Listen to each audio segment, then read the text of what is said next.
बोटाच्या एका स्पर्शाने संबंध जगातील घडामोडी पाहण्यासाठी राजमुद्रा न्यूज लाईव्ह हे ॲप इन्स्टॉल करा व चॅनलला सबस्क्राईब करायला विसरू नका।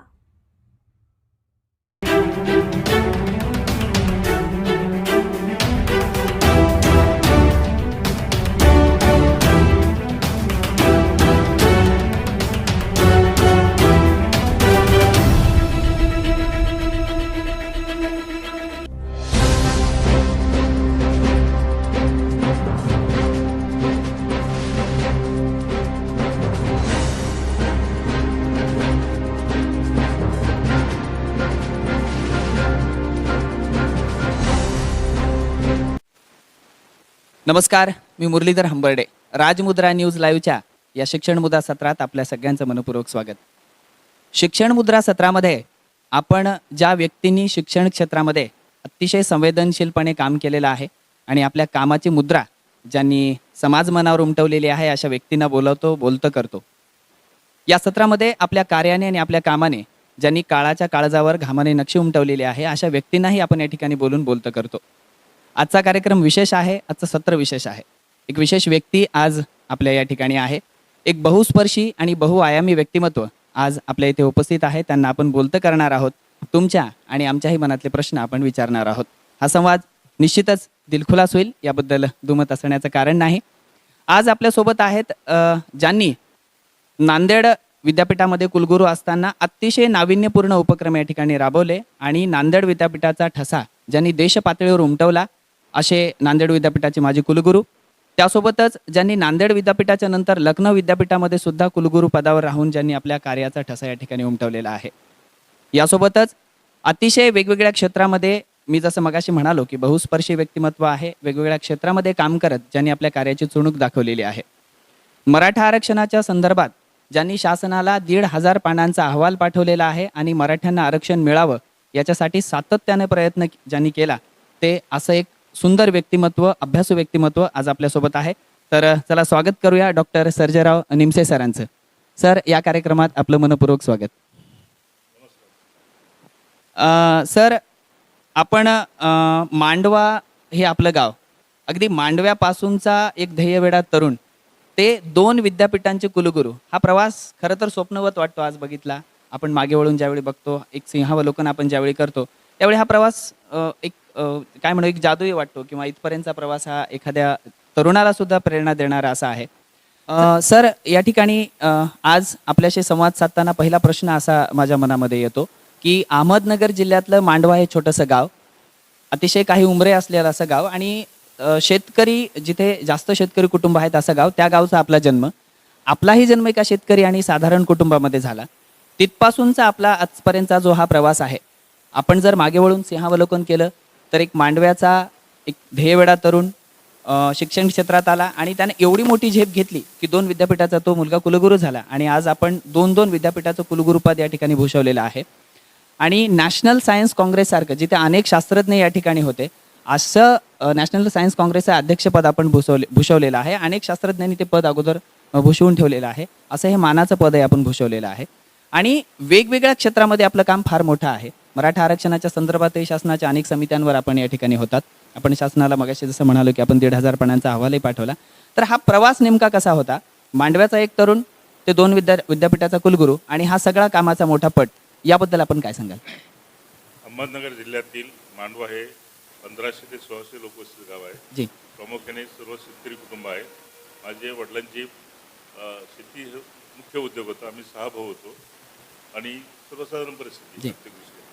माझं शिक्षण मांडव्यातल्या जिल्हा परिषद शाळेमध्ये झालं, 1ली ते 7वी। आणि आश्चर्य, त्या काळामध्ये आम्हाला 1ली 7वीला 2 शिक्षक असायचे, 1 ते 4 वर्ग एका शिक्षकाकडे आणि 5, 6, 7 एका शिक्षकाकडे, 2 शिक्षकी शाळा, वर्ग 7 शाळाला।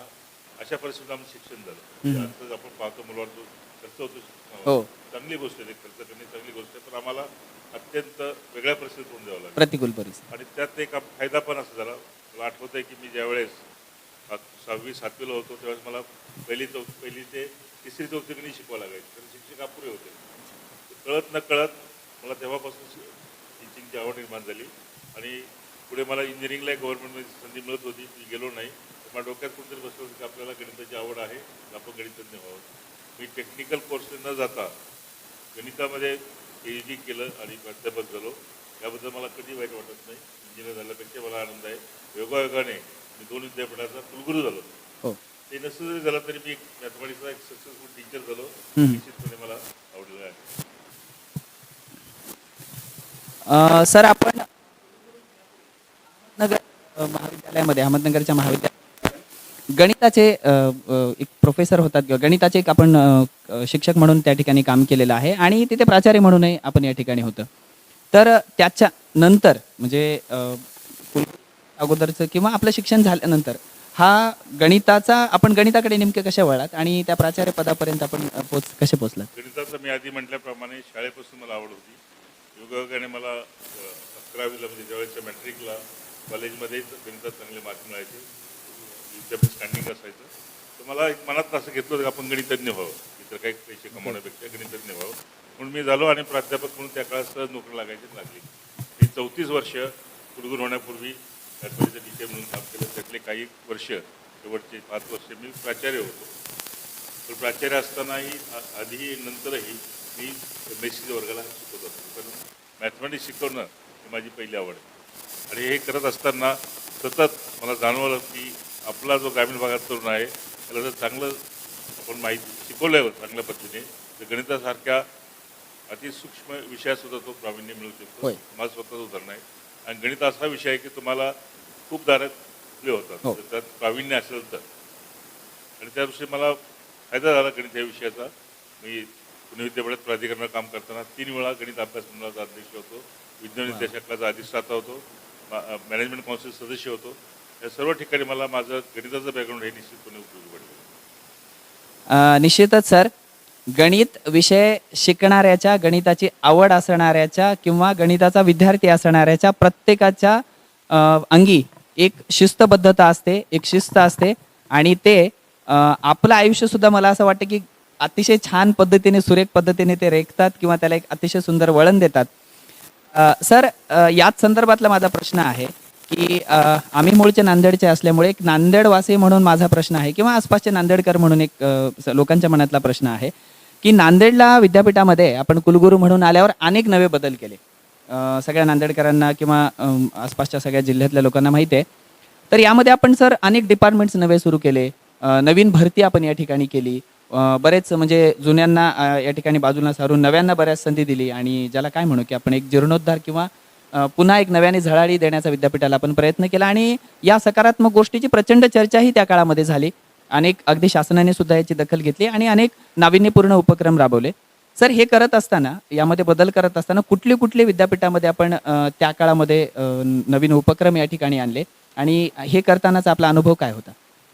मी नांदेडला ज्यावेळेस आलो 2008ला, जुलै 2008ला, त्यावेळेस मला पहिलं लक्षात आलं की इतका मोठा कॅम्पस, शेतकऱ्यांनी जवळजवळ 600 एकर जमीन घेऊन हा कॅम्पस डेव्हलप केला आहे, पण त्याचा पुरेपूर वापर होत नाही आहे. आणि नांदेडसारख्या ठिकाणी या विभागातनं 4 जिल्ह्यातनं मिळून हजारो मुलं पुण्याला जातात. तर आपण नांदेडमध्ये एवढा मोठा परिसर विद्यापीठात असताना, सुंदर बिल्डिंग असताना, इथं जर आपण दर्जेदार शिक्षण, अगदी जागतिक पातळी शिक्षण देऊ शकलो तर मला वाटतं इथल्या मुलांची फार मोठी सेवा होईल. आणि मुलांना बाहेर न जाता पुणे बॉम्बे ठिकाणी जाण्यापेक्षा इथेच चांगल्या प्रतीचं शिक्षण मिळेल. म्हणून माझा पहिल्या दिवसापासून प्रयत्न होता की उत्तमातले उत्तम शिक्षक निवडणे आणि ज्या पोस्ट होत्या त्या पटकन भरून घेणे. नॉन टीचिंगमध्ये काही असंतोष होता, जे लोक जे पूर्वी नेमलेले होते पण त्यांना रेग्युलर केलं नव्हतं, तो प्रश्न मी प्रथम सोडवला. कारण जर तुम्हाला विकास करायचा असेल आधी शांतता पाहिजे असते. Peace is a precondition for development. शांतता असेल, सर्व लोक समाधानी असतील तर विकास हा अधिक वेगाने करता येतो. त्या दृष्टीने मी मीडियाचा, इलेक्ट्रॉनिक मीडियाचे कोर्स असतील, मॅथमॅटिक्स आहे, स्टॅटिस्टिक आहे, असे अनेक उपक्रम राबवले. फार्मसी कॉलेज सुरू केलं अंडर ग्रॅज्युएटचं, जे बाहेर लोकांना लाखो रुपये फी भरायला लागायची, आम्ही 32,000मध्ये स्टँडर्ड पद्धतीने फार्मसीमध्ये एज्युकेशन देऊ शकतो. अशा अनेक गोष्टी आहेत. एक माझं एक मूळ तत्व असं होतं, आपल्याला शासनाने 5 वर्षाकरता नांदेडसारख्या कम्पॅरेटिव्हली मागास विभागात कुलगुरू म्हणून केलं आहे. आपण जर सहज हा टाईमपास केला ही परत संधी नसते. ही संधी आयुष्यात एकदाच येत असते. त्याचा पुरेपूर उपयोग करायचा. प्रत्येक तास हा आपल्या ध्येयासाठी म्हणजे विद्यापीठाच्या विकासासाठी कसा घालवायचा हा विचार मनात पक्का केल्यानंतर आपोआप आपल्याला विचार येतात आणि मार्ग मिळतात आणि लोकही सहकार्य करतात. मला जाणवलं की मराठवाड्याबद्दल लोक काही बोलत असतील, परंतु मला नांदेड इतकं सहकार्य कुठेच मिळालं नाही. लोकांनी पुरेपूर किरकोळ बारीक सारी गोष्टी चालतातच, पण असं कधीच मला जाणवलं नाही की I am unwanted in Nanded. किंबहुना जाईपर्यंत लोकांना असं वाटायचं की आणखी एक टर्म मिळालं तरी चांगलं होईल. ही जी भावना लोकांमध्ये झाली याचं मागलं कारण असं होतं की मला अशी दृढनिश्चय केला होता, आपल्याला संधी मिळाली, काही वेळेचा अपव्यय न करता जास्तीत जास्त चांगलं देण्याचा प्रयत्न करायचा. लगेच एका टर्ममध्ये वर्ल्ड क्लास युनिव्हर्सिटी होऊ शकत नाही, तरी पण आपल्याला महाराष्ट्रातलं एक अग्रगण्य विद्यापीठ कसं होईल याचा प्रयत्न करायचा आणि माझ्यामध्ये काही प्रमाणात त्यात यश आलेलं आहे. निश्चित सर, आपले उपक्रम इतके नाविन्यपूर्ण होते, विद्यार्थी स्नेही होते, पालक स्नेही होते आणि समाज स्नेही सुद्धा होते असं मला म्हणायला हरकत नाही. तुम्ही जसं मगाशी म्हणालात की मी शेतकरी कुटुंबात जन्मलो, आणि जी व्यक्ती अभावामध्ये जन्म घेते त्या व्यक्तीला प्रभाव जास्त पद्धतीने चांगल्या पद्धतीने पाडता येतो असं मला तरी वाटतं. आणि हे करत असताना आपण फार समाजाला किंवा विद्यार्थ्यांना एका मालेमध्ये गुंफून आपण आपला विकास विद्यापीठाचा केलेला आहे. कारण शैक्षणिक क्षेत्र तसं फार संवेदनशील आहे, त्याच्यामध्ये फार विचारपूर्वक आपल्याला बदल करावे लागतात. सर, आपण आत्ता एक बोलताना एक वाक्य म्हणालात की लोकांना असं वाटायचं किंवा अजून एक टर्म मिळाली तर बरं होईल. आणि एक नांदेडकर म्हणून किंवा त्या विद्यापीठाचा एक विद्यार्थी म्हणून मलाही असंच त्याही वेळी वाटायचं की अजून एक जर संधी मिळाली तर अजून एक छान काम होईल. पण नांदेडला नव्हे सर, पण लखनौला आपल्याला आपण पुन्हा एकदा कुलगुरू म्हणून लखनौ विद्यापीठाला गेलात. तसं पाहायला गेलं तर आहे तसं फारसं की एखाद्या विद्यापीठाचा कुलगुरू झाल्यावर दुसरीकडे फारसं जात नाहीत किंवा असं फार दुर्मिळ उदाहरण, फार कमी अशी उदाहरणं आहेत की जी बोटावर मोजण्यासारखी लोक आहेत की ते दुसरीकडे पण कुलगुरू म्हणून काम केलेलं आहे. आपण नांदेड विद्यापीठात होतात आणि परत आपण कुलगुरू म्हणून लखनौ विद्यापीठाला गेलात. नांदेडचं विद्यापीठ आणि लखनौचं विद्यापीठ याच्या कार्यशैलीमध्ये काय फरक आहे की आपण पुणे विद्यापीठाच्या अनेक प्राधिकरणावरही काम केलेलं आहे. तर प्रश्न असा आहे की नांदेड पुणे महाराष्ट्राचे विद्यापीठ आणि परत लखनौ विद्यापीठ याच्यामध्ये नेमका काय कार्यशैलीत फरक आहे? प्रथमदा मी सांगू इच्छितो की सेकंड टर्म ही महाराष्ट्रात त्यावेळेच्या कायद्यात नव्हती. अच्छा. एकच टर्म फक्त कुलगुरू होता येत होतं.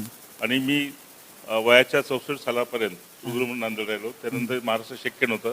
योगायोगाने उत्तर प्रदेशमध्ये 65व्या वर्षी सुद्धा कुलगुरू होता येत होतं, म्हणून मला 64 वर्षी संधी मिळाली आणि तिथं मी फक्त एक टर्म घेऊ शकलो. ती सेकंड टर्म अलाउड होती, परंतु वय नव्हतं. मी जवळजवळ 30 वर्ष पुणे विद्यापीठाच्या जवळजवळ सर्वच प्राधिकरणावर काम केलं, अत्यंत जबाबदारीने काम केलं आणि त्यात इंटरेस्ट घेऊन काम केलं. त्याचा फायदा असा झाला की मला माझं प्राचार्य म्हणून काम करताना फार सोपं गेलं. नगरच्या कॉलेजमध्ये खूप उपक्रम केले होते. ती माझी प्रयोगशाळा होती. जे नगरमध्ये मी केलं ते पुढच्या टप्प्यात नांदेडमध्ये केलं, ते नंतर लखनौमध्ये केलं. आता लखनौला मला स्वप्नात वाटत नव्हतं की इतर प्रांतातल्या स्टेट युनिव्हर्सिटीमध्ये जे 100 वर्ष जुनं विद्यापीठ आहे तिथं आपल्याची निवड होईल. पण योगायोग असतात. माझी इकडची टर्म संपायला 1 महिना होता. त्यांना असा एक कुलगुरू पाहिजे होता की ज्याने राज्य विद्यापीठात खूप चांगलं काम केलं आहे आणि त्या निमित्ताने मला संधी मिळाली. तिथले राज्यपाल जोशी होते, त्यांनी संधी दिली आणि मला जे नगरला आणि नांदेडला जे काही कमतरता होती कामातली ती मी लखनौमध्ये पूर्ण केली. निश्चित सर, आपण असं म्हणालात की पदाचा किंवा तिथे एक शिक्षक म्हणून म्हणजे शिक्षकी पेशात काम करत असतानाचा फायदा तुम्हाला विद्यापीठ क्षेत्रावर झाला. आणि बघा की कसं असतं की अतिशय मुळापासून ज्याने ग्रासरूट पासून ज्याने काम केलेलं आहे तो व्यक्ती वरच्या पातळ्यांपर्यंत जाईपर्यंत ज्ञान असतं आणि अतिशय मजबूतीनं तो त्या वरती उभा राहतो त्याच्या त्या मोठ्या पदावर सुद्धा, कारण त्याला खालच्या सगळ्या क्षेत्रांची जाणीव असते. याचा फायदा हा एक असतो की आपल्या हाताखाली जर इतर व्यक्ती काम करत असतील तर त्यांच्या समस्यांची किंवा त्यांच्या कामाची जाणीव सुद्धा आपल्याला असते, कारण आपण त्या पातळ्यांमधून आलेलो आहे. सर, नॅशनल सायन्स काँग्रेसचा विषय मगाशी आपण या ठिकाणी बोललो. नॅशनल सायन्स काँग्रेसच्या किंवा इंडियन सायन्स काँग्रेसच्या अध्यक्षपदी आपण या ठिकाणी होतात. वसंत गोवारीकरांसारखे डॉक्टर वसंत गोवारीकर असतील, डॉक्टर रघुनाथ माशेलकर सर असतील, एवढी दिग्गज माणसं, आपल्या कामाने एवढी मोठी माणसं, जगभरात गाजलेली माणसं त्या पदावर होती आणि त्या ठिकाणचं अध्यक्षपद आपल्याला या ठिकाणी मिळालं. ही तसं तर खरं तर महाराष्ट्रासाठी गौरवाची बाब आहे आणि तुम्ही नांदेड विद्यापीठाचे कुलगुरू होतात म्हणून नांदेडसाठी सुद्धा एक महत्त्वाची ही बाब होती. तर या निवडीबद्दल आपण जे काय सांगाल सर? महाराष्ट्राचा इंडियन सायन्स काँग्रेसच्या 102 वर्ष इतिहासामध्ये महाराष्ट्रातनं माशेलकर आणि गोवारीकर हे दोन अध्यक्ष झाले. मी तिसरा अध्यक्ष आहे. तर तिथे सुद्धा योगायोग होता. माझे अनेक मित्र सायन्स काँग्रेसमध्ये काम करत होते आणि त्यांच्या आग्रहास्तव नांदेडला कुलगुरू असताना मला ती संधी मिळाली. मी ते अधिवेशन एक मुंबई विद्यापीठात घेतलं गेलं 102वं अधिवेशन. त्या ठिकाणी 10 नोबेल लॉरेट आले होते. सर्वात हायेस्ट नंबर होता. 17,000 डेलिगेट्स होते आणि जवळजवळ 600 परदेशी डेलिगेट्स होते. त्याचा युनिक रेकॉर्ड. मी ठरवलं होतं की आपण करायचं, नंतर ते संपर्क ठेवायचा नाही. त्यानंतर मी सायन्स काँग्रेस इतकासा संपर्क ठेवला नाही, कारण एक ते मोठा मेळा आहे. परंतु जे मला संधी मिळाल्यानंतर मी दाखवून दिलं की एक महाराष्ट्रातील नॉट सो मच इतकासा नावाजलेला नसलेला माणूसही एक सर्वात चांगली सायन्स काँग्रेस भरू शकतो. आणि ती 102 वर्ष इतिहासामध्ये सर्वात मोठी काँग्रेस भरली होती. मला अभिमानाने सायन्स काँग्रेस हेतूच असा आहे की to sensitise masses for science. लोकांमध्ये शास्त्रीय दृष्टिकोन वाढावा, हेच हेतूने ती सायन्स काँग्रेस स्थापन झाली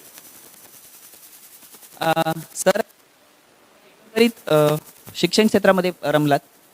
तसं आपला शेतकरी कुटुंब असल्यामुळे शेतीशी थोडा संबंध आला, आपण शेतीचेही प्रयोग केले.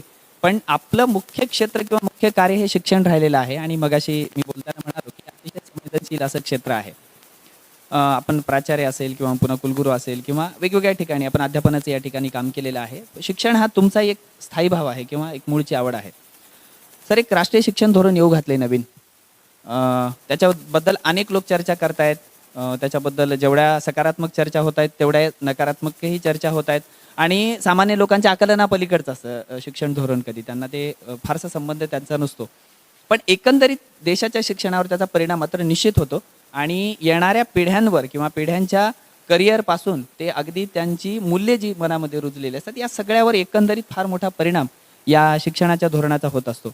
सर, हे येऊ घातलेलं जे शिक्षण धोरण आहे त्याबद्दल आपलं मत काय? आणि त्याच्यामध्ये कुठल्या उणिवा आहेत किंवा कुठल्या सकारात्मक गोष्टी आहेत असं आपल्याला वाटतं? खरं म्हणजे आजच्या घडीला नॅशनल एज्युकेशन पॉलिसी 2020, राष्ट्रीय शिक्षण धोरण 2020 हा खरं म्हणजे सर्वात मोठा मुद्दा असायला पाहिजे, चर्चेचाही आणि समजून घेण्याचाही. माझा त्याचे संबंध नांदेडला कुलगुरू लखनौला कुलगुरू असताना मी एकदा 2015 उत्तर प्रदेश सरकारच्या वतीने उच्च शिक्षणात काय भूमिका मांडली पाहिजे यासाठी शासनाच्या वतीने मी आयोगापुढे गेलो होतो. तेव्हापासून 2015 पासून आजपर्यंत माझा राष्ट्रीय शैक्षणिक धोरणाशी संबंध आलेला आहे. मला असं वाटतं की हे पूर्णपणे नव्याने मांडणी केलेली आहे राष्ट्रीय शिक्षण धोरण. आत्तापर्यंत वेगळं आहे. आधी 1948ला university commission doctor Sarvepalli Radhakrishnan नेमलं होतं. त्यांनी काही विद्यापीठ शिक्षणाबद्दल सांगितले होते. नंतर कोठारी आयोग 1968ला आला, त्यांनी मोठे बदल केले. पण आजचे धोरण हे त्यापेक्षा जास्त सर्वव्यापी आहे. पण हा जो डॉक्युमेंट आहे तो फक्त आराखडा आहे. याचे डिटेल हे प्रत्येक राज्याने भरायचे आहेत. लोकांचा गैरसमज त्यात काहीच नाही आहे. It's a framework. आणि त्याचा प्रयत्न असा आहे की भारतात दिलेलं शिक्षण हे आंतरराष्ट्रीय शिक्षणाशी कनेक्ट झालं पाहिजे. त्याच वेळेस भारतातले जे काही मूल्यव्यवस्था आहे त्याचंही संवर्धन झालं पाहिजे. दोन्ही एकत्र साधण्याचा प्रयोग यात केलेला आहे. भारतीय कारण ग्लोबलाइज वर्ल्ड आहे. कोणताही तरुण पुढे नोकरी केल्याचा भरोसा नाही आहे. जगात जे जे चांगलं आहे ते आपल्या उच्च शिक्षणात आलं पाहिजे. त्याचबरोबर आपली जीवनशैली जीवनमूल्य आहेत तेही मुलांना चांगल्या अर्थाने कळले पाहिजे, यासाठी प्रयत्न आहे. आणि आपले प्राईम मिनिस्टर नेहमी म्हणतात की 2030 साली Indian economy size 10 trillion American dollars व्हायला पाहिजे. आणि 2025ला तर जवळ आलं ते 5 ट्रिलियन अमेरिकन डॉलर व्हायला पाहिजे. हे जर व्हायचं असेल प्रत्यक्षात तर त्यासाठी दर्जेदार मनुष्यबळ पाहिजे. आणि दर्जेदार मनुष्यबळ 21व्या शतकात ते काय शेतीत काम करून होणार नाही आहे. त्यासाठी तुम्हाला शिक्षण पद्धतीत आमूलाग्र बदल करावे लागतील आणि ते या ठिकाणी केलं आहे. परंतु त्यात अनेक प्रश्न आहेत. त्याचं जे इम्प्लिमेंटेशन आहे माझ्यामध्ये ते समाधानकारक नाही आहे. शिक्षण धोरण चांगलं आहे परंतु इम्प्लिमेंटेशन तितकं नाही आहे. हे पहा, हे कमिशन ऑगस्ट 2014ला नेमलं होतं. 19मध्ये अहवाल आला. जुलै 2020ला कॅबिनेटने मान्य केला. अजूनही त्याचं कायद्यात रूपांतर नाही झालं. आता मी काल परवा पाहिलं की पार्लमेंटमध्ये मसुदा आलेला आहे. म्हणजे आज 22 आहे. 14 कुठे आणि 22 कुठे. त्यात काही माइलस्टोन सांगितलेत, 5-6 माइलस्टोन. उदाहरणार्थ 2035 साली ॲफिलिएशन संलग्नीकरण ही कल्पना नसावी. म्हणजे स्टँड अलोन प्रत्येक उच्च शिक्षण संस्था ही स्टँड अलोन पाहिजे. ती अशा दर्जाची पाहिजे की तिने आपली डिग्री दिली पाहिजे. आता भारतात 5,000 कॉलेजेस आहेत. जवळजवळ 1200 विद्यापीठ आहेत. ठीक आहे, विद्यापीठा सक्षम असतील. 5,000 कॉलेजचं रूपांतर नाही म्हणत, पण क्षमता विद्यापीठ इतकी व्हायचं असेल आणि ते 2035 पर्यंत शक्य आहे का? आपण आसपासचे कॉलेज पाहतो ते पाहता हे शक्य नाही आहे आणि त्यासाठी शासनाने हे प्रत्येक कॉलेजेस एम्पॉवर करायचा प्रयत्न केला पाहिजे, त्याचं सबलीकरण करण्याचा प्रयत्न केला पाहिजे. अन्यथा ज्याचं सबलीकरण होऊ शकत नाही त्यांना क्लिअर सांगितलं पाहिजे तुम्ही बंद करून टाका. थोडे असतील ते, परंतु त्या दृष्टीने काहीच होत नाही आहे. आणि जर तुम्ही ऑटोनॉमी आणायचं म्हणतात, पूर्ण स्टँड अलोन कॉलेज करायचं म्हणतात आणि काही करत काहीच नाही. हो. एक दिवस होणार नाही, त्याला 9-10 वर्ष लागतील. 2035-12 वर्षावर आलंय. इतकं मोठं ट्रान्सफॉर्मेशन होणं शक्य आहे का? त्या बाबतीत कोणीच काही बोलत नाही आहे. आणखी ते उतर की 2040ला जगातली म्हणजे एक नंबरची शिक्षण व्यवस्था होईल. आज आपली परिस्थिती काय? अगदी नावाजलेले विद्यापीठ जे पहिले 3 विद्यापीठ भारतात स्थापन झाले त्यांची रँकिंग 1500 खाली आहे. हो. पूर्वी वर होते आता कमी कमी होत चाललेली आहे. गेल्या 7 वर्षात आणखी डाऊन झालेली आहे. म्हणजे आपली ॲम्बिशन चांगली आहे, त्यासाठी सांगाडा चांगला तयार केला आहे, परंतु त्या दृष्टीने जे वाटचाल आहे अंमलबजावणी जवळजवळ नाहीच आहे. आता तुम्ही बघा की मसूदा आत्ता आलाय पार्लमेंटमध्ये, तो कधी पास होतो, राज्य कधी अडॉप्ट करतात, म्हणजे इम्प्लिमेंट कधी होतात, तोपर्यंत येईल, डेडलाईन येऊन जाईल. त्याच्या त्रुटी वगैरे संपून पुन्हा नव्याने त्याला अंमलबजावणी करायला अंमलबजावणी फार वेळ जाईल. म्हणजे हा मला वाटतं there is a lack of teamwork. माननीय प्राईम मिनिस्टर हेतू चांगला आहे. हम्म. त्या आयोगामध्ये माझे 2-3 मित्र काम करत होते, तर मी नेहमी टचमध्ये होतो. हेतू चांगला आहे, अप्रोच करेक्ट आहे, परंतु इम्प्लिमेंटेशनमध्ये कुठेही कोणाला घाई दिसत नाही. हम्म, हम्म. आणि इम्प्लिमेंट घाई म्हणजे असं एक दिवस वर्षात नाही, किंवा 10 वर्षात तुमचा प्लॅन पाहिजे स्टेप हो, बाय स्टेप. हो. ह्या वर्षी आहे तसं काहीच नाही आहे. राज्यांना विश्वासात घेतलं जात नाही, कारण एज्युकेशन इज ए कन्करंटली सब्जेक्ट. जोपर्यंत राज्यांना तुम्ही विश्वास घेत नाही तोपर्यंत इम्प्लिमेंट होणारच नाही. 98% मुलं हे स्टेटमध्ये शिकतात, स्टेट युनिव्हर्सिटीमध्ये शिकतात, उच्च शिक्षणामध्ये. 98%, 2% ओनली सेंट्रल युनिव्हर्सिटी शिकतात. हो. जोपर्यंत भारतातल्या सर्व राज्यांचा म्हणजे पॉलिटिकल डिफरन्स असतील, हम्म. ह्या मुद्द्यावर एकमत होत नाही, तोपर्यंत चांगल्या पद्धतीने नवे राष्ट्रीय शैक्षणिक धोरण अंमलात येणं शक्य वाटत नाही. आणि त्याचा जो हेतू आहे की चांगल्या शिक्षणाच्या सहाय्याने आपण आर्थिक महासत्ता व्हायची, तो हेतू साध्य न होण्याची भीती वाटते.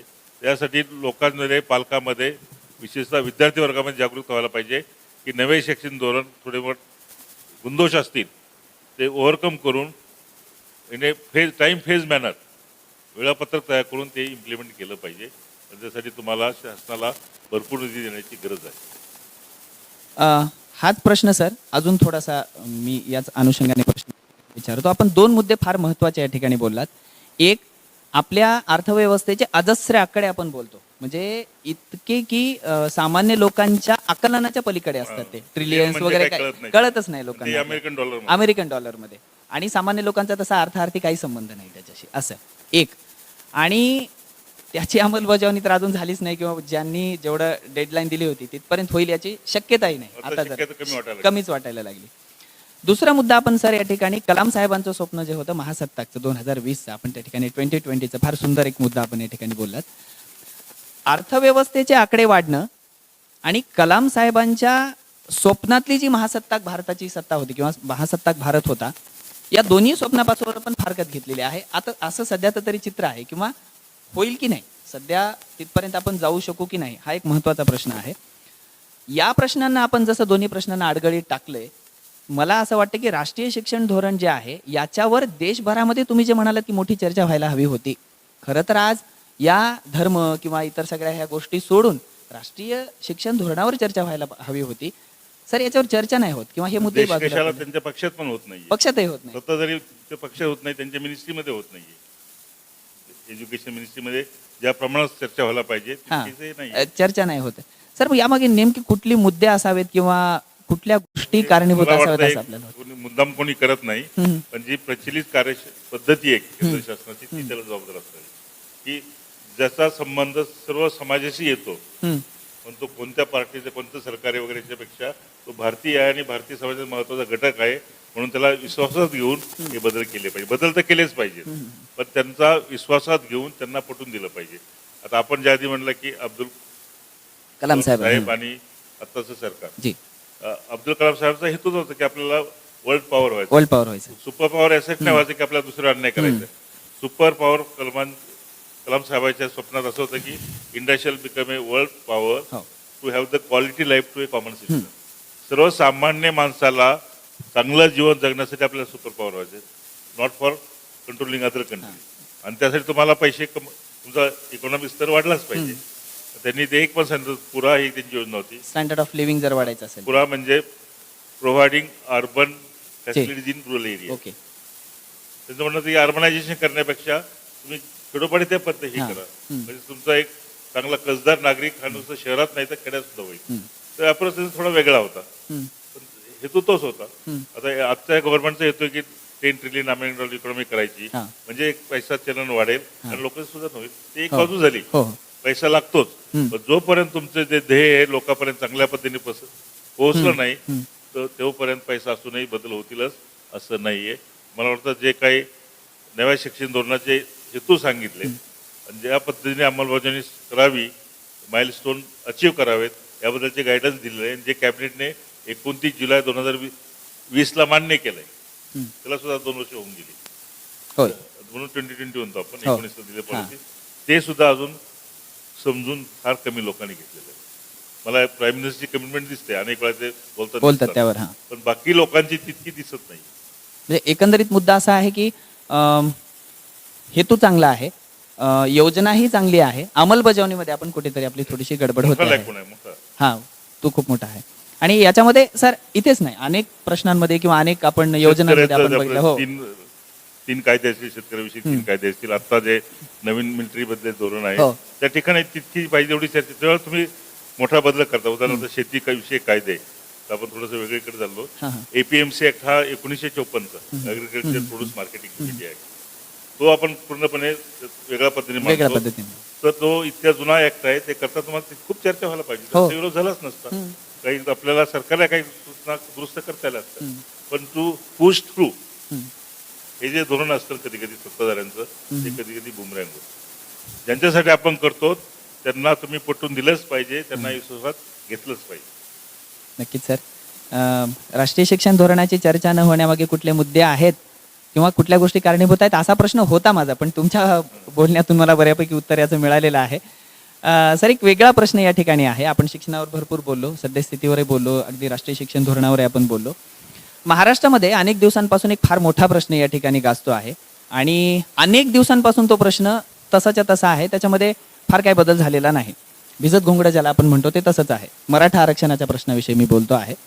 आपण स्वतः शासनाला मार्गदर्शक सूचना करणारी 1,500 पानांचा अहवाल शासनाला पाठवलेला आहे. तुमचं मत किंवा तुमचा एकंदरीत अभ्यास जो होता ते पाठवलेला आहे.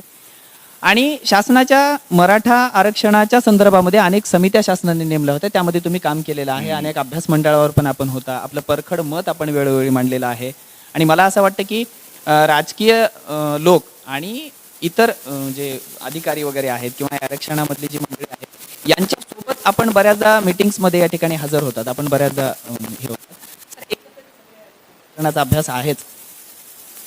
माझा प्रश्न असा आहे, माझा म्हणजे काय तमाम महाराष्ट्रातल्या लोकांचा आहे किंवा मराठा आरक्षण ज्यांच्या पडलेला हा शब्द आहे त्या प्रत्येकाचा प्रश्न आहे की मराठा आरक्षणाची सद्यस्थिती काय आहे, नेमकं कधी आरक्षण मिळणार आहे आणि त्यामधल्या कुठल्या अडचणी आहेत. आपलं मत काय? प्रथमतः मी एक क्लिअर करू इच्छितो की मी जातीचा विचार कधीच करत नाहीये. तर माझे सवंगडी सर्व जातीतले होते. आम्ही लहानपणी हरिजनवाड्यात वाढलेलो आहोत, ही आमची स्थिती होती. तर जाती वगैरे मी कधी विचार करत नाही. परंतु ज्यावेळेस महाराष्ट्रात सकल मराठा आंदोलन सुरू झालं त्यावेळेस मी लखनौला व्हाईट चान्सलर होतो आणि इट हॅपन मी नगरला आलो, त्या दिवशी तिथं नगरचं आंदोलन होतं. ते 4-5 लाख लोक रस्त्यावर दिसले. म्हणलं there is something seriously wrong somewhere. लोक असे काय येऊ शकतात, आधी किती पॉवरफुल पॉलिटिशियन असेल, किती खर्च केला तरी लोक येत नाही रस्त्यावर. मला आठवतं की नगरपासून आमच्या गाव जो 18 किलोमीटर आहे, निम्या रस्ता 9 किलोमीटरपर्यंत लोकांची रांग होती. हे का झालं? याचा अर्थ काही प्रश्न निश्चितपणे काळाच्या ओघामध्ये जी महाराष्ट्राची सर्वात मोठी जात आहे, मराठा जात आहे, त्यांच्यासाठी निर्माण झालेले आहेत. आणि कोणत्या राज्याला सर्वात मोठा घटक दुःखी ठेवणं, त्यातले काही लोक सत्तेत असतील ते माझ्या करत असतील, पण बहुसंख्य युवक सर्वात मोठ्या जातीतील जो आपण 32% समजतो, हे राज्याला आणि इतर जातींनाही फायद्याचं निश्चित नाहीये. तेव्हा या प्रश्नाला आपण फार वेगळ्या पद्धतीने विचार केला पाहिजे. आज महाराष्ट्रातील मराठी संख्या साधारण आपण 3 ते 4 कोटीपर्यंत आहे. 4 कोटीपर्यंत येईल ती. म्हणजे पूर्ण अमेरिकेतला सर्वात मोठा प्रांत कॅलिफोर्निया, त्याची जेवढी लोकसंख्या आहे तेवढी मराठा संख्या. हे असं असताना एवढ्या मोठ्या वर्गाला तुम्ही नाराज का ठेवता? तो नाराज आहे, त्याच्यावर अन्याय होतो हे मोर्चाने सिद्ध झालेलं आहे. त्या भूमिकेतनंच मी हे काम स्वीकारलं रिटायरमेंटनंतर आणि राज्य मागासवर्ग आयोगावर मी तज्ज्ञ सदस्य म्हणून काम पाहिलं. आम्ही खूप अभ्यास केला. जवळजवळ 2 लाख लोकांचे आम्ही एक निवेदनं स्वीकारले होते आणि आता मी सर्व सांगत नाही मुलाखतीमध्ये, पण we come to the conclusion Mandal आयोगाप्रमाणे 25 पैकी जर 13 गुण मिळाले तर ती जात शैक्षणिक आणि सामाजिकदृष्ट्या मागास ठरू शकतो. आम्ही जे प्रामाणिकपणे 4 एजन्सीकडनं सर्वे करून घेतले होते त्यातलं एक गोखले आहे पुण्याची. आणि सर्व 4 एजन्सीच्या बाय अँड लार्ज एकच आले उत्तरं त्या निर्णय भागातील. तर 25 पैकी 21 मार्क मिळाले. म्हणजे अबाउट डाऊट हा मागासवर्ग आहे. दुर्दैवाने काय झालं की मराठा समाजाची पिक्युलर कास्ट आहे इंडियामध्ये, त्यातला मोठा घटक 90% घटक हा इतर मागास सो कॉल मागास जातीपेक्षाही मागास आहे पर्सनल लेवलला. परंतु यातले 10% हे प्रॉमिनंट आहेत. ते राजकीयही धनदांडगे आहेत, शेतीविषयी सगळे आहेत आणि लोकांचं लक्ष फक्त त्यांच्याकडे असतं. ते 90% जे दुर्लक्षित आहेत त्याच्यावर त्यामुळे अन्याय होतो. तर यासाठी काहीतरी केलं पाहिजे. आम्ही रिकमेंड केलं, त्यानुसार राज्य शासनाने 12% आणि 13% आरक्षण दिलं. ते सुप्रीम कोर्टात गेलं. मला आठवत तारीख 5 मे 2020 रोजी सुप्रीम कोर्टाने ते नाकारलं. त्याला 2 कारणं होते. एक 50%च्या पुढे रिझर्वेशन देता येत नाही. आम्ही पहिल्यापासून ओरडून सांगतो ते होणं शक्य नाही. पण शासनाचं नेहमीच आम्हाला सांगण्यात यायचं इतरांना म्हणजे इन पर्टिक्युलर ओबीसींना धक्का न लावता आरक्षण द्या. आम्ही विचारतो हे कसं शक्य आहे. आरक्षण ते पात्र आहेत, सर्वांना मान्य आहे परिस्थिती पाहता. तर आपल्याला यातनं काहीतरी आता सुप्रीम कोर्ट हे बाहेर डिसिजन घेत नसतं. ते सुप्रीम कोर्टाचा हेतूच असतो घटनेचा अर्थ लावायचा, आकडेवारी यायचे ते माणसंच आहेत आणि त्या भूमिकेत मी तेव्हा सुप्रीम कोर्टला मी ब्लेम करत नाही. ते प्राप्त परिस्थितीमध्ये जी काही माहिती समोर आली जी घटनात्मक तरतूद होत्या त्यात त्यांनी आपलं आरक्षण नाकारलं. आता तेच उघडीत बसण्यात काही अर्थ नाही. त्यावेळेस सत्ताधारी वेगळे होते, आता सत्ताधारी वेगळे होते, आता परत वेगळे आलेत. त्या कोणाला ब्लेम करण्यापेक्षा प्राप्त परिस्थितीमध्ये जर मराठा समाज त्यातला 90% भागात इतर मागासवर्गीयपेक्षाही मागास असेल याला आपण लोकशाहीमध्ये न्याय दिलाच पाहिजे. नाही दिला, मागासचे मोर्चे निघाले त्यापेक्षा कदाचित मोठे मोर्चे निघू शकतील. कदाचित म्हणतो मी, निघू नयेत अशी अपेक्षा, पण कदाचित निघू शकतील. आणि आधी म्हटल्याप्रमाणे सर्वात मोठी जात नाखुश ठेवणं लॉंगर पिरियड ऑफ टाईम हे राज्यासाठी योग्य नाही आहे. तर मला 2-3 पर्याय दिसतात. नंबर 1, ओबीसीमध्ये आपण जर समावेश केला तर ते शक्य आहे. आत्ताच आपण पाहिलं की 34% ओबीसी पॉप्युलेशन एस्टिमेट केली आणि ओबीसी रिझर्वेशन मंडल आयोगाप्रमाणे जे इंदिरा साहनी केसमध्ये जे रिकन्फर्म झालं, लोकसंख्येत साधारणतः 50% द्यावं. म्हणजे 54% लोकसंख्या राष्ट्रीय ओबीसीचे 27% नॅशनल धोरण आहे.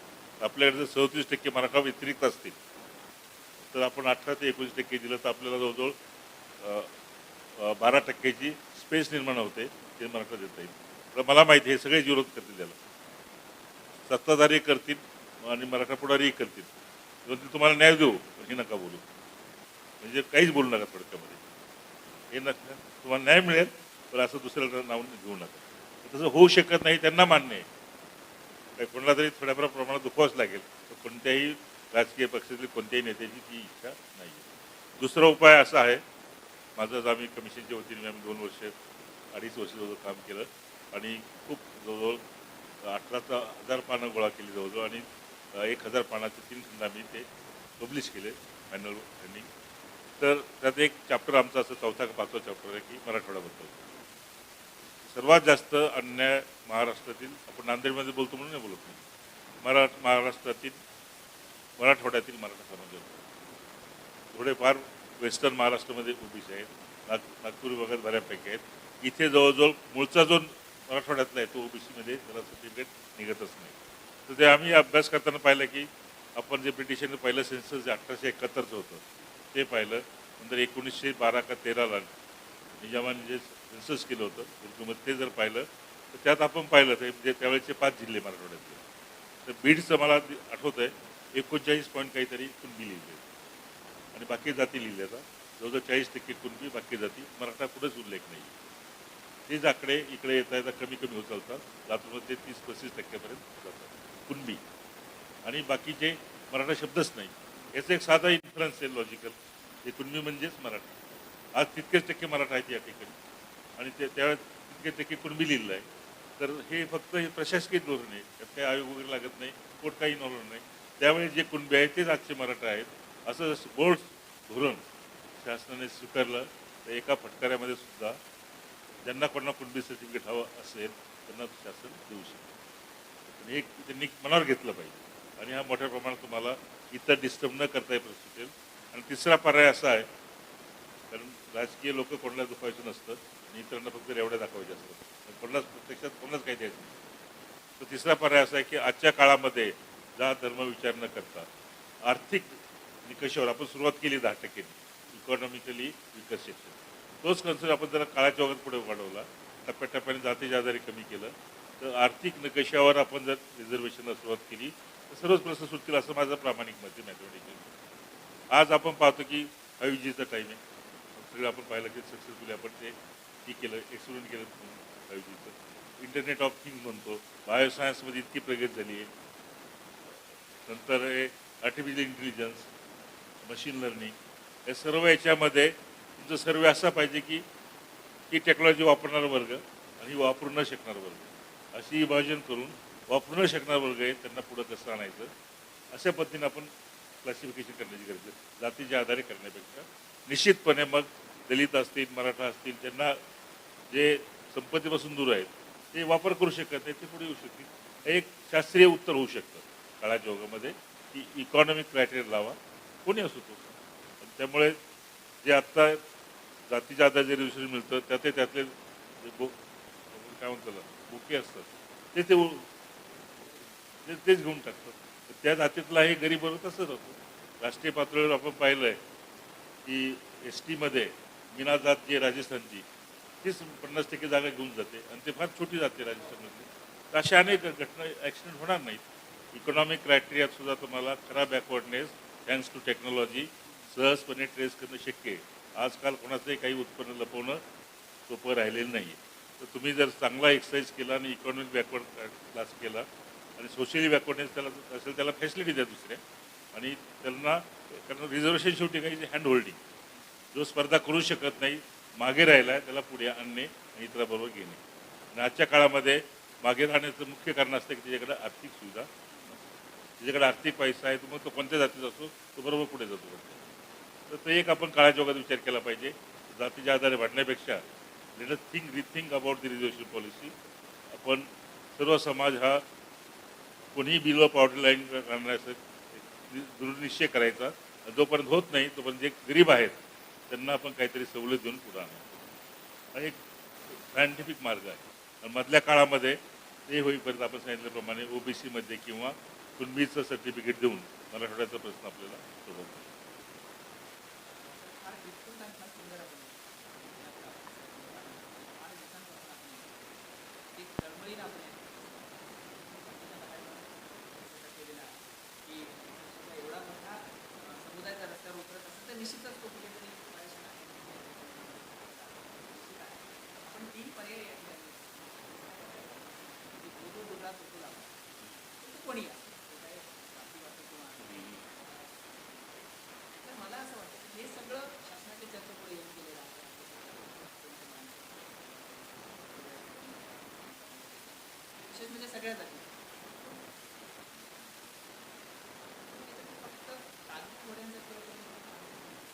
नाही काय की दुर्दैवाने स्वातंत्र्य काळात जी आपल्याला बिजनेस लिडरशिप मिळाली होती, जवाहरलाल नेहरू असतील वगैरे, ते स्ट्रगलमधनं पुढे आले होते. त्यांना एक कॉन्फिडन्स असायचा, तर ते बेसिक बदल करायला तयार व्हायचे. आता बाय अँड लार्ज ते किती शौर्य दाखवत असतील कोणत्याही पॉलिटिशियन, ही तो पॅचवर्कमध्येच इन्व्हॉल्व आहे. जिथं पॅचवर्क, तिथं फायर फायटिंग, जिथं आग लागली तिथं ते पाठवा, तिथे लागले तिथे पाठवा. क्रांतिकारक बदल करायचा कोणाचा विचार नाही, तितका कोणता पक्षही विचार करत नाही. हे आजच्या काळात उलट जास्त शक्य आहे. मी आधी म्हटल्याप्रमाणे थँक्स टू टेक्नॉलॉजी काळामध्ये हे सहज शक्य आहे. तुम्हाला आर्थिक क्रायटेरियावर न्याय देता येणं शक्य आहे, पण तो कोणी सिरियसली घेत नाही. त्यांना वाटतं जातीत भांडण लावून जर आपलं काम भागत असेल तर एवढा मोठा अँगलने विचार का करायचा, हा कधी त्यांच्या मागे म्हणजे जास्त कष्ट न घेण्याची मानसिकता हे कारण असू शकतं.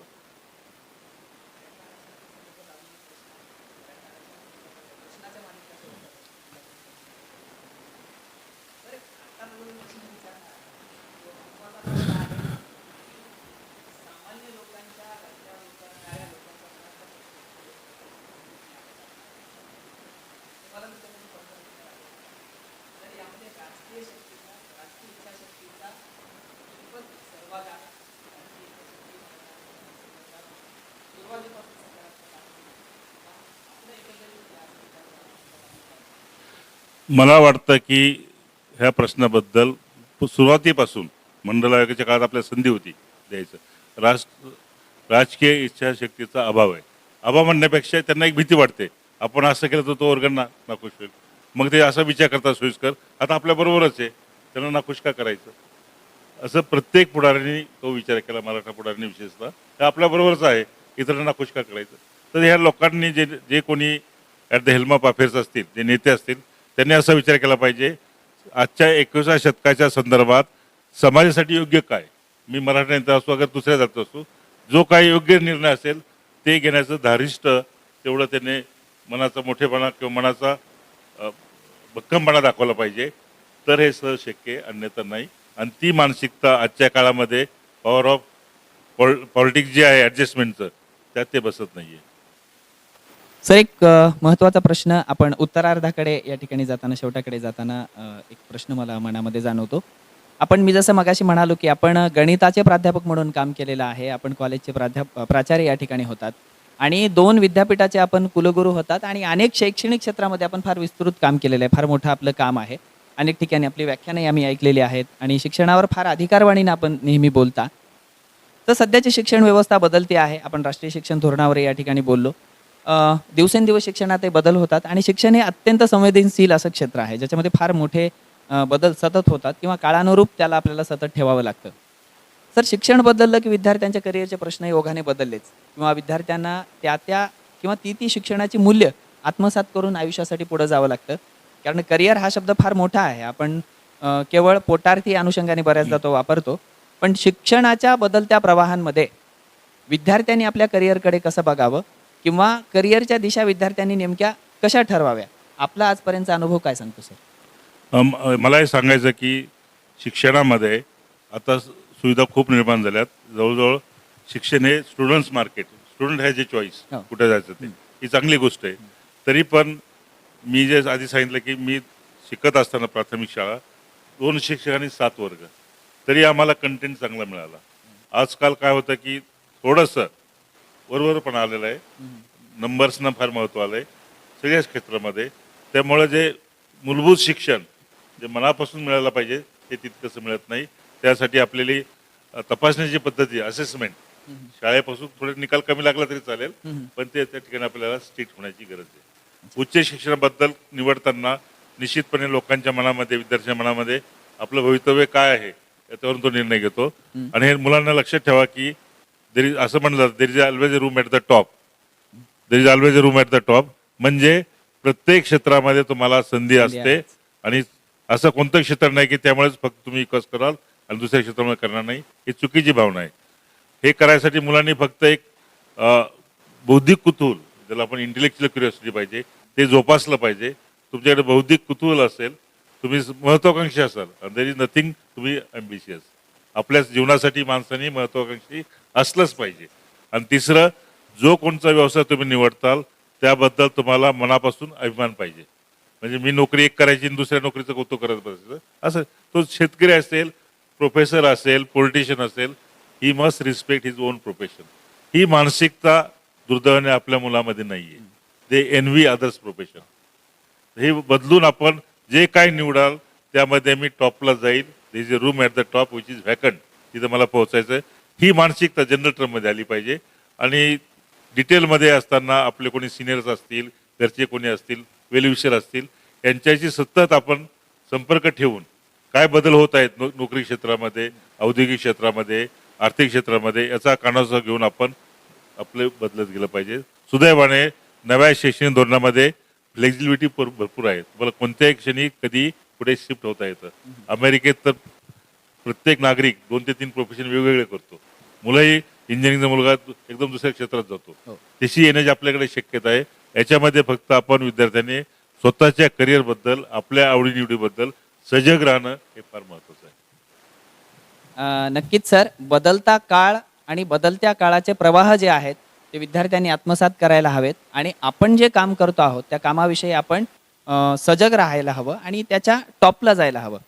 आमचा बाप आणि आम्हीमध्ये डॉक्टर नरेंद्र जाधव फार एक सुंदर वाक्य या ठिकाणी म्हणतात की आमचा बाप आम्हाला असं म्हणायचा की जे करशील ते टॉपचं कर, जे करशील ते टॉपचं कर. आपण आता जे सांगितलं ते मला वाटतं की ज्या क्षेत्रात तुम्ही कार्यरत आहात त्या क्षेत्राच्या उत्तुंग क्षेत्र म्हणजे भरारी तुम्ही त्यात घ्या, त्याच्या टॉपला जाण्याचा प्रयत्न करा आणि तुमच्या कामावर प्रेम करा. तुम्ही तुमच्या कामाविषयी तुम्ही आस्था बाळगा. निश्चितपणे. हा, इतर कामांकडे त्याच्यातला म्हणजे दुसऱ्याच्या काय म्हणू की पानातला भात आपल्याला जास्त वाटतो याच्यापेक्षा आपण आपल्या कामावर फोकस करावं, आपलं काम आपल्याला आवडावं आणि आपलं काम आपण आपल्या कामावर आपल्या प्रेम करावं, म्हणजे आपलं काम ते निश्चित या ठिकाणी चांगलं होऊ शकतं. आणि मला असं वाटतं की करिअर म्हणजे याच्यापेक्षा वेगळं काही नाही. बरोबर आहे. जगण्याचे मार्ग जरी असले बरोबर आहे. हां असा अप्रोच असेल तर निश्चितपणे हां 100% म्हणू शकतो, पण निश्चितपणे तो जीवनामध्ये सक्सेस होईल. नक्की सर. आपण तरुणांविषयी आत्ता बोलत होतो. सर, एक शेवटचा प्रश्न या ठिकाणी आपल्याला विचारतो. आपलं शिक्षण क्षेत्रात फार मोठं काम आहे असं मगासपासून मी म्हणतो आहे. पण खऱ्या अर्थाने आपण अतिशय काय म्हणू की टप्प्याटप्प्याने आपण या शिक्षण क्षेत्रामध्ये काम केलेलं आहे आणि अगदी 2 विद्यापीठाचे आपण कुलगुरू होता, ती फार मोठी गोष्ट आहे. तर विद्यार्थ्याच्या सगळ्या अवस्था आपण बघितलेल्या आहेत. तरुणांच्या सगळ्या अवस्था आपण बघितलेल्या आहेत. तरुणांचे व्यवधानं आपण बघितलेल्या आहेत. कुठल्या परिप्रेक्ष्यामध्ये तरुण या ठिकाणी काम करतो, त्याचा जीवनाचा परीघ काय आहे, आपण या सगळ्या गोष्टींशी परिचयाचे आहात. सर, आज घडीस तरुणाची जी मानसिकता आहे ती गोंधळलेली आहे आणि नेमकं तरुणाला काय करावं ते कळत नाही आणि राजकीय गोष्टींकडे तरुणाचा आकर्षणाचा ओढा आहे किंवा नको त्या गोष्टींकडे व्यसनांकडे आहे. पण तसं चांगलंही भरपूर आहे, सकारात्मक गोष्टी या ठिकाणी भरपूर आहेत, नाही असं नाही. तंत्रज्ञानाकडे तरुण वळतो आहे, नवीन नवीन तंत्रज्ञान तुम्ही जसं म्हणाल तसं आत्मसात करतो आहे. तर या एकंदरीत महाराष्ट्राच्या किंवा भारताच्या या तरुणांच्या कामाच्या पार्श्वभूमीवर राजमुद्रा न्यूज लाईव्हच्या या आजच्या या मुलाखतीच्या पार्श्वभूमीवर किंवा या माध्यमातून आपण आजच्या तरुणांना काय संदेश द्याल? मला सांगा वाटतं की आपण म्हटल्याप्रमाणे निम्मेपेक्षा अधिक मुलं हे निश्चितपणे चांगलेच विचार हो, करतात. 80% मुलं चांगले विचार करतात. पण एक भारताला एक रोग झालेला आहे, तो सर्व क्षेत्रात आहे की it may be colonial hangover, की आपल्याला पूर्तता करायची सवय. काही द्या तुम्ही, लगेच आपण पूर्तता करतो. ते सामाजिक योजना असतील, राजकीय अजेंडा असेल, नुसते कागदपत्री पूर्तता करणे, ती प्रत्यक्ष जीवनामध्ये उपयोगी पडत नाही. आपल्या मुलांसुद्धा असं असतं की मी आधी BSc फर्स्ट क्लास होईल, नंतर खरं गणित समजून घेईल. तसं नसतं, ते त्या वेळेसच करायचं असतं. तर जे कंप्लायन्स कल्चर जे आपल्याकडे आहे in all domains of life, हे गेलं पाहिजे. जे मी करील त्याच वेळेस मी पूर्ण समजून करेल, not for the sake of compliance of others. College किंवा विद्यापीठ किंवा शासन यांच्यासाठी मी हे कंप्लायन्स करणार नाही, तो तर करावा लागतोच मिळवायचं काय असेल तर. तरी पण मी जे करतो ते पूर्ण समजून करेल आणि माझ्या हितासाठी आणि समाजासाठी करेल, ही मानसिकता आपल्या तरुणामध्ये घट्टपणे येण्याची गरज आहे. मी जे करेन ते उत्तम असेल, उदात्त असेल, महनमंगल असेल आणि ज्याच्यातून निश्चित काहीतरी भक्कमपणे बाहेर येईल असं काम माझं असलं पाहिजे आणि माझी गुणवत्ता माझ्या कामामधून दिसली पाहिजे आणि माझ्या कामावर मी प्रेम केलं पाहिजे आणि माझं काम सुंदर कसं झालं पाहिजे याच्याकडे मी लक्ष दिलं पाहिजे. हा तरुणांना महत्त्वाचा संदेश सरांनी आज आपल्या या ठिकाणी दिलेला आहे. निश्चितच तरुणांच्या मेळ्यामध्ये सतत सर राहिलेले आहेत. कॉलेज आणि विद्यापीठीय स्तरावर अनेक तरुणांचा संपर्क सरांना या ठिकाणी राहिलेला आहे. सर, आज आपण या कार्यक्रमामध्ये या ठिकाणी उपस्थित राहिलात. आमच्या सगळ्या प्रश्नांना अगदी दिलखुलास आपण उत्तरं दिलीत, मनमोकळेपणानं उत्तरं दिलीत. आपण या कार्यक्रमात उपस्थित राहिलात त्याबद्दल आपलं राजमुद्रा न्यूज लाईव्हच्या वतीने मनपूर्वक धन्यवाद. खरं म्हणजे मी नगरला जायच्या घाईत असताना आपण जाणीवपूर्वक मला निमंत्रण दिलं आणि दीर्घ अशी माझी मुलाखत, दिलखुलास मुलाखत, अभ्यासपूर्ण प्रश्न विचारून घेतली, याबद्दल मी व्यक्तिशः आपलाही ऋणी आहे. धन्यवाद सर. आज राजमुद्रा न्यूज लाईव्हच्या शिक्षण मुद्रा या सत्रामध्ये एका विशेष व्यक्तिमत्वाशी आपण संवाद साधला. अत्यंत खेळीमेळीच्या वातावरणात पण परखड अशी प्रश्नांची उत्तरं सरांनी आज आपल्याला या ठिकाणी दिली. पुढच्या राजमुद्रा न्यूज लाईव्हच्या शिक्षण मुद्रा या सत्रामध्ये अशाच एका उत्तुंग व्यक्तिमत्वाशी आपण संवाद साधूया, त्यांच्याशी गप्पा मारूया, तुमच्या आणि आमच्या मनातले प्रश्न आपण त्यांना विचारूया. तुर्तास इथेच थांबतो आहोत. धन्यवाद. ताज्या घडामोडी पाहण्यासाठी राजमुद्रा न्यूज लाईव्हला सबस्क्राईब करा, बेल आयकॉन प्रेस करा.